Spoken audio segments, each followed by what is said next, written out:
Hi, this is Rajesh Sharma. Future సిటీకి సంబంధించి ఆ, కొందరిలో ఉన్న అపోహలను పటాపంచలు చేసే వార్త ఇది. ఎందుకు చెప్తున్నానంటే, ఫ్యూచర్ సిటీ మీద ఇప్పుడు ఈ జూలై వస్తే నేను 2 ఏళ్లుగా వీడియోలు చేస్తున్నాను. ఆల్మోస్ట్ ఫ్యూచర్ సిటీకి సంబంధించిన ప్రతి యాంగిల్ను అందరికంటే ముందు టచ్ చేశాను. అఫ్ కోర్స్ ఈ మధ్య ఈ 6 నెలల నుంచి కొంతమంది అదే పనిగా వీడియోలు చేస్తున్నారు అరకొర సమాచారంతో, అది వేరే విషయం. కానీ ఏమీ లేనప్పుడు, కేవలం ప్రతిపాదనల దశలో ఉన్నప్పుడు, ముఖ్యమంత్రి రేవంత్ రెడ్డి గారు అసెంబ్లీలో అనౌన్స్ చేసిన తర్వాత కేవలం 2 వారాల్లో నేను ఫ్యూచర్ సిటీకి సంబంధించిన వీడియోస్ చేయడం స్టార్ట్ చేశాను. నేను చెప్పిన వాటిలో దాదాపు 80-85% యాక్యురేట్గా ఉన్నాయి. Really I feel my self proud for that. ఎందుకంటే అంత అక్యురేట్ సమాచారం ఇవ్వడం కూడా అందరికీ సాధ్యం కాదు. But I'm working out day and night and I'm giving my best. చాలామంది దాన్ని నమ్ముతున్నారు, అప్రిషియేట్ చేస్తున్నారు. ఇవాళకి వాళ్ళ నరేష్ అనే ఒక అబ్బాయి, నేను అక్కడ బెంగళూరు ఎగ్జిట్ దగ్గర లంచ్ చేయడానికని ఆగితే నన్ను గుర్తుపట్టి, ఆయన లంచ్ చేస్తున్నాడు, గుర్తుపట్టి పలకరించి, సార్ మీరు పలానా మంచి ఇన్ఫర్మేషన్ ఉంటుంది సార్ అది అని. బ్రదర్ నువ్వు రియల్ ఎస్టేట్ అన్నాడు. ఎందుకంటే రియల్ ఎస్టేట్ వాళ్ళు ఆ ఇన్ఫర్మేషన్ వాడుకొని చాలామంది బిజినెస్ చేసుకుంటున్నారు నా ఇన్ఫర్మేషన్ తీసుకొని. సో అది ఓకే, ఫ్రీ ఇన్ఫర్మేషన్ కాబట్టి okay, they are doing their best, no problem. But అతనికి అసలు రియల్ ఎస్టేట్కి సంబంధం లేదు. కానీ ఆ జరుగుతున్న డెవలప్మెంట్స్, ఫ్యూచర్ సిటీ కావచ్చు, అవన్నీ చూసుకుంటూ అటువైపు వ్యక్తి, సాగర్ రోడ్డు వైపు వ్యక్తి, సో ఇంట్రెస్టింగ్గా ఎవ్రీ వీడియో చూస్తాను సార్ అని చెప్తున్నాడు.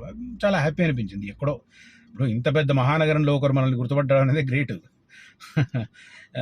నాకు జెమిని టీవీలో ఉన్నప్పుడు అట్లాంటి ఫాలోయింగ్ ఉండేది అనుకోండి. ఎక్కడెక్కడో మారుమూల గ్రామాల్లోకి వెళ్ళినప్పుడు కూడా గుర్తుపట్టేవాళ్ళు నేను స్టోరీస్ విషయంలో వెళ్ళినప్పుడు.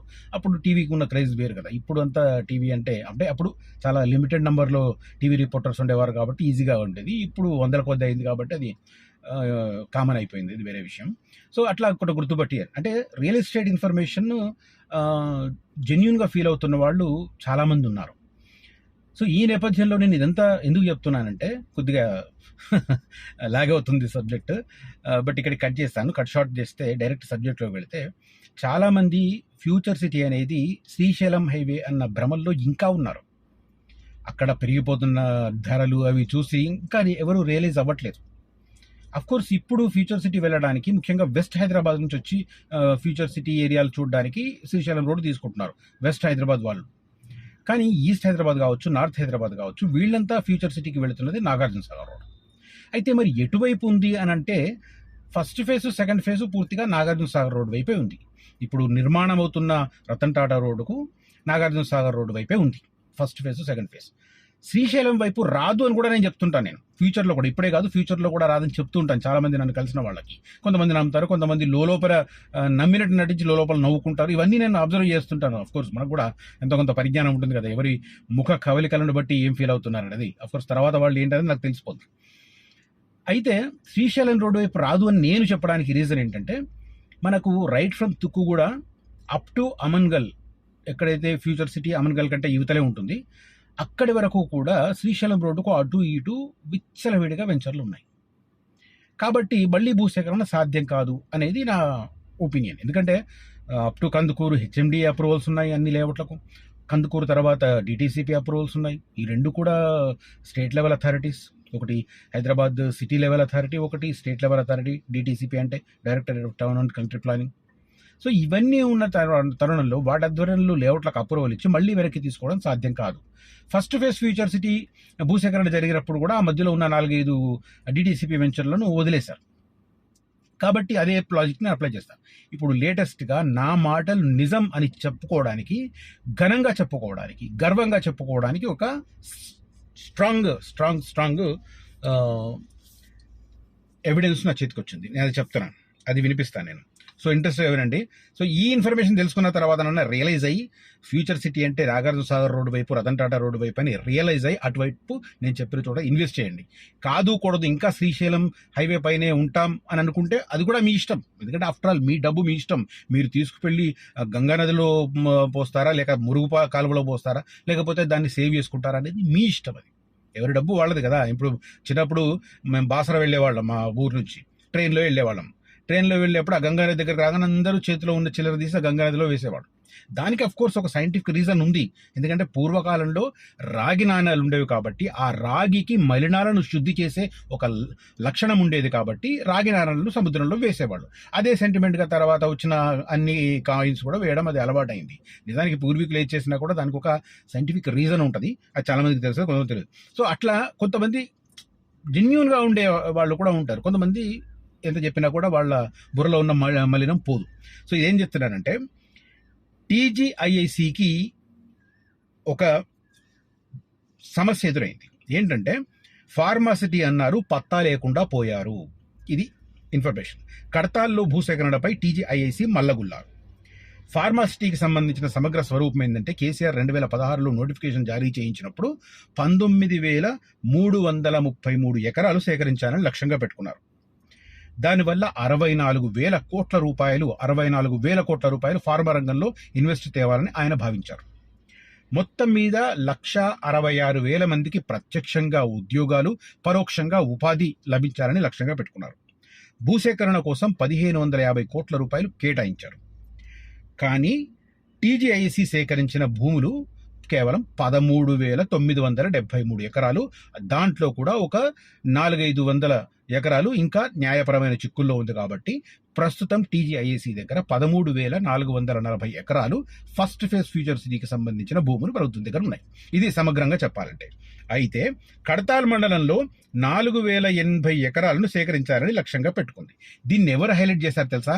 CAG, controller and auditor general విభాగం ఏదైతే ఉందో ఆ విభాగం తన నివేదికలో వెల్లడించిన అంశాల ఆధారంగా చెప్తున్నాను నేను. ఇది ఏదో ఆషామాషి లెక్కలతో చెప్పట్లేదు, నోటికి వేగ్గా చెప్పట్లేదు. నగరానికి సమీపంలో ఫార్మాసిటీ నిర్మిస్తామంటూ అప్పటి ప్రభుత్వం ప్రకటించి భూసేకరణ చేపట్టాలంటూ టీజీఐఏసీ అధికారులను ఆదేశించింది. కడతాల్ మండలంలో 4,080 ఎకరాల భూములను సేకరించలేదని కంట్రోలర్ ఆడిటర్ జనరల్ విభాగం అధికారులు ఆక్షేపించారు. కందుకూరు మండలం, యాచారం, కడతాల్ మండలాల్లో 19,333 ఎకరాల భూముల్లో ఫార్మాసిటీని ఏర్పాటు చేసేందుకు 10 ఏళ్ల క్రితం 2016లో ప్రభుత్వం నిర్ణయించగా కడతాల్ మండలంలో మాత్రం టీజీఐఏసీ అధికారులు భూసేకరణ చేపట్టలేదు. ఓన్లీ యాచారం మండలంలోనే భూసేకరణ పూర్తయింది. ఇప్పుడు భూములున్న వాటిల్లో జస్ట్ బేగరికంచ అండ్ పంజాగూడ 2 మాత్రమే కందుకూరు మండలానికి సంబంధించినవి.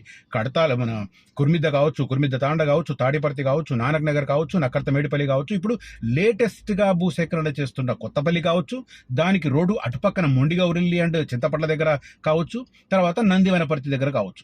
ఇవన్నీ కూడా యాచారం మండలానికి సంబంధించినవి. అంటే future city first phase, second phase Yacharam మండలం అనేది ఇది కళ్ళకు కట్టిగా తెలుస్తుంది. ఇది కాగ్ రిపోర్ట్ ఆధారంగా వచ్చిన ఇన్ఫర్మేషన్. ఎందుకు సేకరించలేదు మరి కడతాల్ దగ్గర అంటే అధికారులు చెప్పిన సమాధానం ఏంటంటే కడతాల్ మండలంలో 4,080 ఎకరాలు భూసేకరణ చేపట్టాలని అనుకున్నప్పుడు 2016 సంవత్సరం నుంచి 2018 వరకు ఎకరం కూడా ఎందుకు స్వాధీనం చేసుకోలేదని కాగ్ ప్రభుత్వాన్ని ప్రశ్నించింది. 2018లో ఈయన ముందస్తు ఎలక్షన్స్కి వెళ్ళడం వల్ల 19,000 ఎకరాలు కాస్త తగ్గించేశారు. అప్పటికే కాంగ్రెస్ నాయకులు భూసేకరణకు వ్యతిరేకంగా గొడవలు స్టార్ట్ చేశారు.